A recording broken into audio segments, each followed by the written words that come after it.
क्योंकि बहू झूठ नहीं बोलती। सुधा और राकेश के 3 बेटे थे। शादी के बाद तीनों माँ बाप से दूर रहते और सिर्फ त्योहारों में आते। माँ जी, पिताजी, अगली बार आप लोग हमारे घर आइएगा।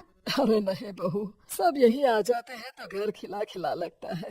हाँ बहू, तू हमेशा बुलाती है तो जरूर आएंगे तेरे पास भी। हाँ हाँ, दीदी का घर बड़ा जो है, सब कुछ आपने शादी के बाद दीदी को ही तो दे दिया था। हमें भी दिया होता तो हम भी बड़ा घर लेते। क्यों सुनील? अरे नहीं नहीं, पापा ने सबको एक बराबर ही दिया है। छोटी बहू, क्या चाहिए तुम्हें, बोलो।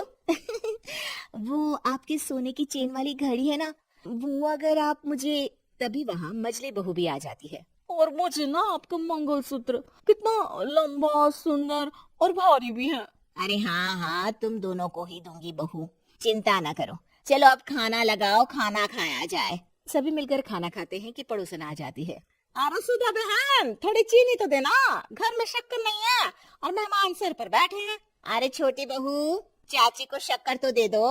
अरे मजली दीदी, आप दे दीजिए ना, मैं यहाँ कम आती हूँ तो मुझे पता ही नहीं है कि सासू माँ सारी चीजें कहाँ रखती है। और तुम ना कौन सा यहाँ रोज शक्कर फाँकने के लिए आती हूँ, मुझे भी नहीं है पता। तभी बड़ी बहू हाथ में चीनी की कटोरी लेकर आती है। चाची, शक्कर आप लोगों का बड़ा सहारा है माँ जी और पिताजी को, वरना हम लोग तो यहाँ रहते ही नहीं। आप जैसे पड़ोसी हैं तो हम निश्चिंत हैं। अरे जीती रहे बहू, आप तो ये घर पड़ोस कम परिवार ज्यादा लगता है। सुधा अपनी बड़ी बहू को देखकर बहुत खुश रहा करती थी। वो उससे अक्सर घंटों बात भी किया करती, लेकिन दोनों दूसरी बहुओं का भी वो समझती थी कि शायद छोटी है, वक्त आने पर संभल जाएंगी। समय आ जाता है जब सभी को वापस जाना होता है।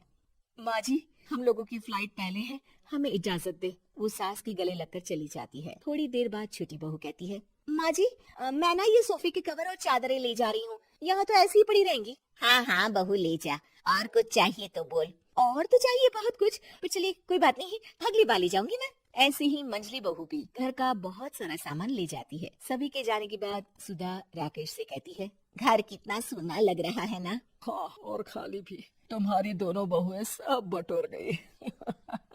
अरे ठीक है ना, हम दोनों ही तो हैं, कितना सामान लगेगा, फिर उन लोगों की नई गृहस्थी, इतना मत सोचा करें। समय बीतता है। ऐसे ही हर साल त्योहारों में सुधा और राकेश के बच्चों की बहू आते और जाते वक्त ढेर सारा सामान पैक कर कर ले जाती। लेकिन कुछ ही सालों में सुधा का देहांत हो जाता है।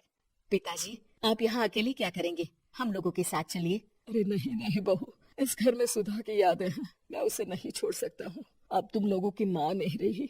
देख लो, वैसे तो मैंने उसके जीते जी सब कुछ दे दिया है, लेकिन कुछ इसका पर्सनल कीमती सामान था जो ये है, ले लो। सामान में होती है एक घड़ी और एक मंगलसूत्र। माँ जी ने कहा था कि वो ये घड़ी मुझे देंगी। हाँ हाँ पिताजी, माँ ने सबके सामने ये घड़ी सरिता को देने के लिए कहा था। उठा लो सरिता माँ की घड़ी। अब क्या था, छोटी बहू फट से घड़ी उठा लेती है। और पिताजी, ये मंगलसूत्र तो माँ ने मुझे ही देने को कहा था, याद है ना। वो सभी की ओर इशारा करती है। तो भी ले ले ये हार बेटा, कोई बात नहीं। मंजली फटाक से हार उठा लेती है। ससुर बड़ी बहू की तरफ देखते हैं। तुझे क्या दूं बेटा? पिताजी, माँ ने एक चीज मेरे लिए भी रखी है। सभी के कान खड़े हो जाते हैं कि आखिर सास ने क्या रखा होगा बड़ी के लिए। अरे माँ जी तो दीदी से प्यार भी ज्यादा ही करती थी, हमेशा उनसे बात किया करती। जरूर कोई बड़ी और अपनी प्रिय चीज दी होगी दीदी को। और देख लेते हैं ना, वरना तो हम भी बराबर का बंटवारा करेंगे। हाँ हाँ, कर लेना बंटवारा। लेकिन बड़ी बहू बताओ तो, सुधा ने क्या रखा है तुम्हारे लिए? अभी तो हम लोग यही हैं पापा जी, जब जाने लगेंगे तो बता दूंगी। बड़ी बहू के मुंह से ये बात सुनकर बाकी 2 बहुएं सोचने लगती हैं कि आखिर क्या है जो दीदी को सासू माँ देकर गई है। दीदी ऐसा तो नहीं ना कि पूरे घर का आधा हिस्सा माँ बड़ी भाभी को देकर गई हो। तभी वहाँ ससुर आ जाते हैं। नहीं नहीं, ऐसा कुछ नहीं है। मकान तो तुम तीनों का बराबर से है। देखो, बड़ी बहू से तुम्हारी सास ज्यादा जुड़ी थी, न जाने क्यों घंटों बात किया करती थी। पता नहीं क्या देकर गई है उसे। और ससुर जी, आपको क्या पता, चालाकी से पूरे घर के पेपर में साइन करवा लिए हो, या फिर कोई छुपा गहना। आखिर मकान पूरा तो आपने सासू माँ के नाम ही कर रखा था ना। अब घर में ये सस्पेंस बन जाता है कि आखिर बड़ी बहू क्या लेकर जाएगी। फिर वो दिन भी आ जाता है जब बड़ी बहू के जाने का समय हो जाता है। बेटा, परसों तुम चली जाओगी, बताया नहीं माँ ने तुम्हें क्या दिया? घड़ी और हार जो बेशकीमती था और तुम्हारी सास को सबसे ज्यादा प्रिय था, उसका तो बंटवारा भी हो चुका है। अब तुम्हारी बारी। हाँ पिताजी, आज मैं ये बात बताने ही वाली थी। माँ ने मुझे उससे भी बेशकीमती चीज दी है, और वो है आप। आपसे अधिक प्रिय उन्हें कुछ नहीं था। माँ चाहती थी कि आप मेरे साथ रहें।